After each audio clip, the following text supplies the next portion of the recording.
Assalamualaikum warahmatullahi wabarakatuh. Perkenalkan, nama saya Nira Nursyariani, NIM 181485548. Di sini saya akan menjelaskan tentang pertemuan 13 testing implementasi.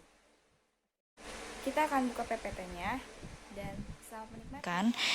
Merupakan realisasi sistem yang berdasarkan pada desain yang telah dibuat, merupakan tahap di mana sistem yang telah dirancang pada tahap sebelumnya diterapkan berupa perangkat lunak maupun perangkat keras yang digunakan.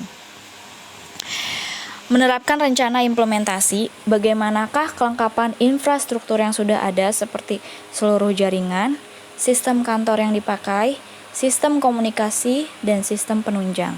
Seberapa besar budget untuk infrastruktur mencatat semua biaya untuk kebutuhan infrastruktur tersebut. Semua biaya yang akan dikeluarkan untuk kegiatan implementasi perlu dianggarkan dalam bentuk anggaran biaya. Anggaran biaya ini selanjutnya juga berfungsi sebagai pengendalian terhadap biaya-biaya yang harus dikeluarkan. Apa infrastruktur yang harus disiapkan mencatat semua kebutuhan yang harus didapatkan atau dibeli? Fase implementasi itu ada dua, fase konstruksi dan fase hantaran. Melakukan kegiatan implementasi itu ada pemilihan dan pelatihan personil, pemilihan tempat dan instalasi perangkat keras dan perangkat lunak, pemrograman dan pengetesan program, pengetesan sistem, konversi sistem.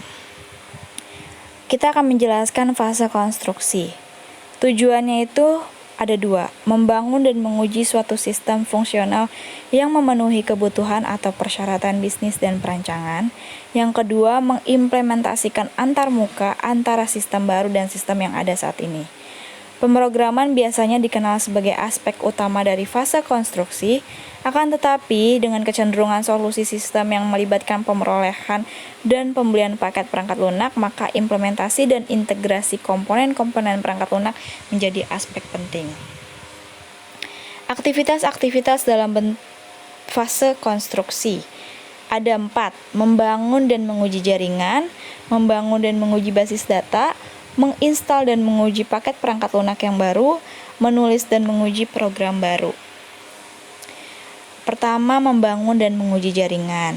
Tujuannya membangun dan menguji jaringan komputer yang baru atau memodifikasi jaringan yang lama untuk dipakai sistem yang baru. Biasanya aktivitas ini dilakukan oleh ahli telekomunikasi yang membangun jaringan. Pemilik dan pengguna sistem jarang dilibatkan pada aktivitas ini. Analisis sistem, perancang jaringan, dan administrator jaringan juga berperan pada aktivitas ini. Membangun dan menguji basis data. Tujuannya membangun dan menguji basis data baru dan memodifikasi basis data yang lama agar bisa digunakan sistem baru. Pengguna sistem diperlukan untuk melakukan dan menyetujui hasil pengujian data. Perancang basis data dan pemrograman basis data juga terlibat dalam aktivitas ini. Hasil akhir dari aktivitas ini adalah struktur basis data yang belum dipopulasi, yaitu struktur basis data telah diimplementasikan namun data belum dimasukkan ke dalam struktur basis data. Selanjutnya ada menginstal dan menguji paket perangkat lunak yang baru. Tujuannya menginstal beberapa paket yang baru dan membuatnya tersedia dalam perpustakaan perangkat lunak. Pemilik dan pengguna sistem tidak dilibatkan dalam aktivitas ini.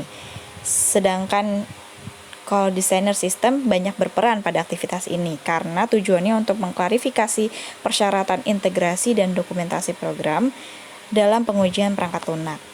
Dan output utama dari aktivitas ini adalah paket perangkat lunak yang telah diinstal dan diuji. Oke, next. Menulis dan menguji program baru. Tujuan dari aktivitas ini adalah menulis dan menguji seluruh program yang dikembangkan sendiri. Perancang sistem bisa saja dilibatkan dalam aktivitas ini. Tujuannya untuk mengklarifikasi perancang program, persyaratan-persyaratan integrasi dan dokumentasi program yang digunakan dalam penulisan dan pengujian program. Yang paling bertanggung jawab dalam aktivitas ini adalah pemrogram aplikasi atau tim pemrograman. Analisis sistem hanya berperan dalam mengklarifikasi kebutuhan-kebutuhan bisnis yang akan diimplementasikan oleh program. Output dari aktivitas ini adalah program baru dan komponen software yang masih bisa digunakan. Fase hantaran. Fase hantaran ini artinya fase untuk menghantar sistem baru ke operasi. Nah, Maksudnya dari fase ini apa sih? Gitu kan.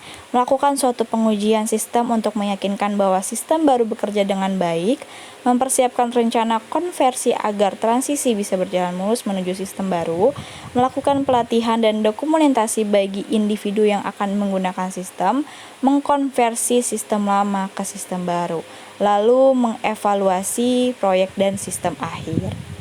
Oke, aktivitas dalam fase hantaran itu ada 5. Pertama, pengujian sistem dulu. Terus habis itu mempersiapkan rencana konversi. Selanjutnya ada menginstal basis data. Dan selanjutnya ada melatih pengguna sistem. Selanjutnya ada mengkonversi menuju sistem baru. Oke. Melakukan pengujian sistem. Ini akan dijelaskan tujuannya itu apa sih? Menguji seluruh paket perangkat lunak baru untuk meyakinkan seluruhnya bisa bekerja dengan baik. Nah, pengguna dan pemilik sistem harus dilibatkan dalam aktivitas ini, walaupun sistem belum bekerja dengan baik. Pembangun sistem atau programmer juga harus dilibatkan dalam aktivitas ini. Tujuannya untuk pengujian sistem dan memecahkan masalah yang timbul selama penguji sistem. Program-program yang belum sesuai dikoreksi dan dimodifikasi. Selanjutnya mempersiapkan rencana konversi. Setelah pengujian sistem dilakukan dengan sukses, berikutnya adalah mempersiapkan sistem baru ke operasi. Maksud dari aktivitas ini adalah mempersiapkan rencana konversi rinci agar perpindahan dari sistem lama ke sistem baru dapat berjalan mulus. Ada beberapa strategi yang umum digunakan dalam rencana konversi. Konversi, proses perubahan dari sistem lama ke sistem baru.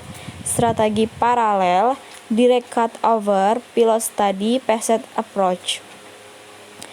Strategi paralel, sistem lama dan sistem baru sama-sama beroperasi untuk beberapa periode waktu, meyakinkan seluruh masalah-masalah besar di sistem baru telah diatasi sebelum sistem lama dihentikan. Strategi ini meminimalkan kemungkinan sistem baru tidak bisa diperbaiki. Strategi ini akan muncul biaya konversi karena menjalankan dua sistem secara bersamaan dalam beberapa periode waktu. Selanjutnya ada direct cutover.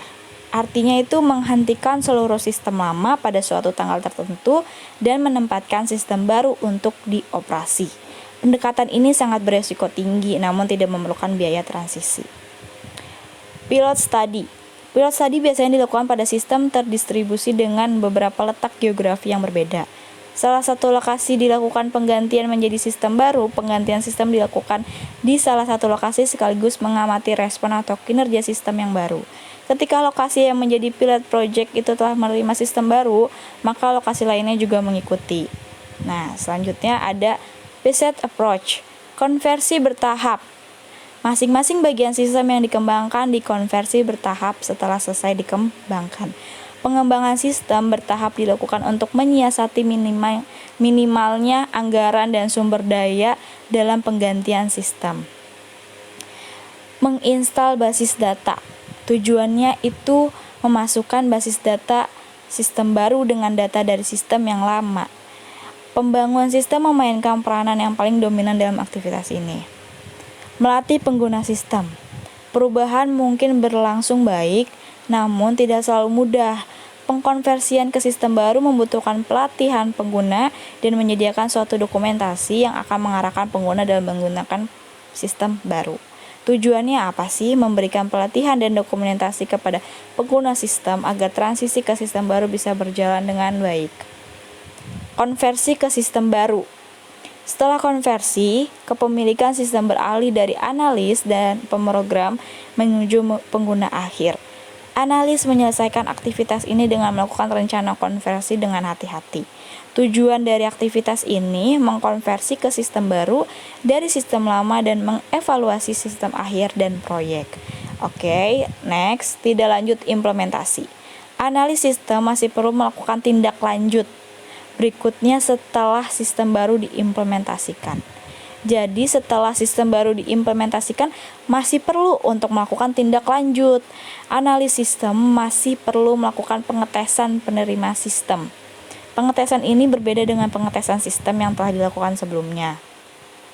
Next, produksi dan pemeliharaan sistem dalam produksi, evaluasi, revisi atau modifikasi, penggantian perangkat keras, perangkat lunak, dokumentasi, prosedur, Terus lalu koreksi kesalahan, penyesuaian dengan kebutuhan baru. Next, ini ada tahap-tahapannya dijelasin secara rinci. Terus tahap pertama, tahap kedua, tahap ketiga, lalu tahap keempat. Yang tahap pertama identifikasi kebutuhan dasar, tahap kedua itu kembangkan prototipe, gunakan prototipe, terus penggunaan puas, ada 2 pilihan, kalau iya atau tidak. Kalau iya prototipe operasional, kalau tidak revisi dan diubah prototipenya. Nah, terus di sini ada manajemen menengah atau senior. Setelah dari manajemen menengah, lalu ke staff, lalu menuju sistem informasi, analis sistem, programmer. Nah, sudah selesai penjelasannya. Kurang lebihnya mohon maaf. Wassalamualaikum warahmatullahi wabarakatuh. Terima kasih.